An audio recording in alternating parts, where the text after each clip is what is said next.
Hi friends, అందరూ బాగున్నారా? శ్రీ శక్తి fashion designer మీ friend Vasundhara Devi. నాకు కొంతమందికి నాకు తెలిసింది తెలియజేయాలనేదే నా ఉద్దేశం అండి.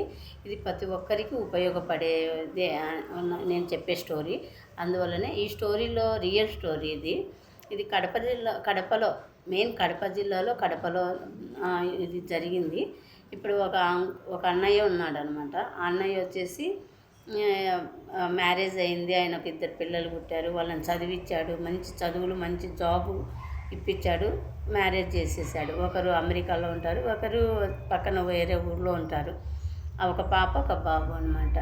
అయితే ఇప్పుడు ఆయన భార్య మధ్యలో చనిపోయింది. చనిపోయిన తర్వాత ఆయన రిటైర్మెంట్ అయినాడు.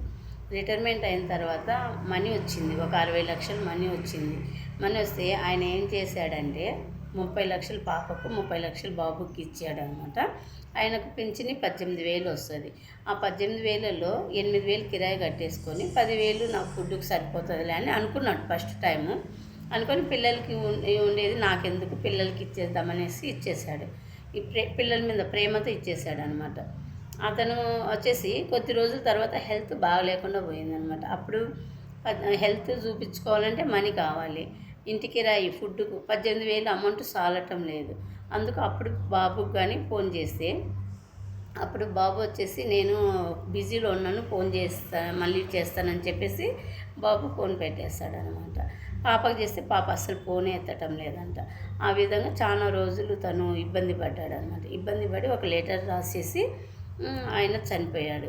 ఎందుకు ఇది తప్పు ఎవరిది అంటే పిల్లలది కాదు, అది తను ఎవరు మనం ఇబ్బంది పడుతున్నామో మనదే తప్పు అనమాట. మనం ఇప్పుడు అదే అమౌంట్ 60 లక్షలకు ఒక ఇల్లు తీసుకొని ఆ ఇల్లు ఆయన తర్వాత ఆ ఇల్లు పిల్లలకి ఇద్దరికి అని రాపిచ్చేసి ఆ ఇంట్లో అతను ఉంటే ఈ 18,000 తనకు సరిపోయేది కదా. అది పిల్లల చేతుల్లో పెట్టినందుకు పిల్లల దగ్గర ఏమైనా ఫిక్స్ చేసి పెడతారా?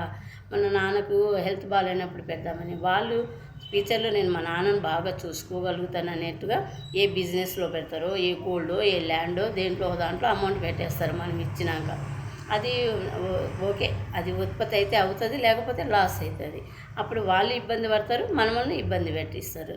అందువలన తప్పు ఎవరిదంటే పేరెంట్స్ది. పేరెంట్స్ ఎప్పుడైనా పిల్లల్ని చదివియండి, పెళ్ళిళ్ళు చేయండి, అంతవరకు వాళ్ళకు ఒక దారి చూపించండి. జాబ్ పరంగా కావచ్చు, బిజినెస్ పరంగా కావచ్చు, ఇవి చేయండి. కానీ ఆస్తులు మటుకు ఎప్పుడు పిల్లలకు మీరు ఉన్నంత వరకు పిల్లలకు ఆస్తులు ఇవ్వద్దు.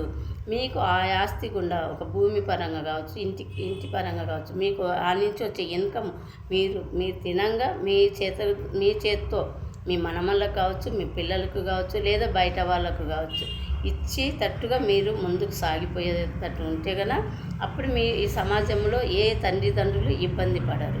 అందుకే తప్పు పేరెంట్స్దే. పిల్లల చేతిలో అమౌంట్ పెట్టి వాళ్ళని ఇబ్బంది పెట్టి మనం ఇబ్బంది పడుతున్నాం. అందువలనే ఎప్పుడైనా సరే పిల్లలకు ఆస్తులుగా ఎప్పుడు పంచద్దు. మనం తర్వాత వాళ్ళని తీసుకొని వాళ్ళు అనుభవించమని చెప్పండి. తర్వాత వాళ్ళ మనమళ్ళకు మనం ఎవరైనా ఆస్తులు అనుభవించే వరకే కానీ అమ్ముకునేదానికి హక్కు లేదన్నట్టుగా రాయండి. ఎవరి ఫుడ్ వాళ్ళు సంపాదించుకోగలుగుతారు. పక్షి రెక్కలు వచ్చిన తర్వాత వదిలేస్తుంది బిడ్డలను, తన ఫుడ్ తను సంపాదించుకొని తన వరకు వెళ్ళిపోతుంది. కానీ మన జనరేషన్లో మన ఇండియా భారతదేశంలో ఏం చేస్తున్నారు? పిల్లలను కష్టపడి మనం తినక వాళ్ళని సాకుతాము. వాళ్ళ తర్వాత వాళ్ళ పిల్లలను సాకుతుంటాం. మళ్ళీ వాళ్ళ మనమళ్ళకు ఆస్తులు కావాలని కోరుకున్నందుకే మనం చాలా ఇబ్బందులు పడుతున్నాము. అందువల్ల పిల్లల్ని చదివియండి, జాబ్ పరంగా ఇవ్వండి, మ్యారేజ్ చేయండి, వదిలేయండి.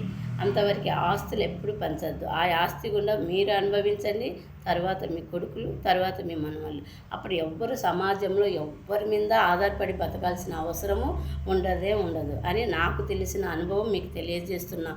ప్రపంచంలో ఉన్న అక్క చెల్లెళ్ళకి అందరికీ కొంతవరకు తెలుస్తుంది అనే ఉద్దేశంతో, ఎవరు ఇబ్బంది పడకూడదు అనే ఉద్దేశంతో మీ ఫ్రెండ్ వసుంధరాదేవి తెలియజేస్తుంది.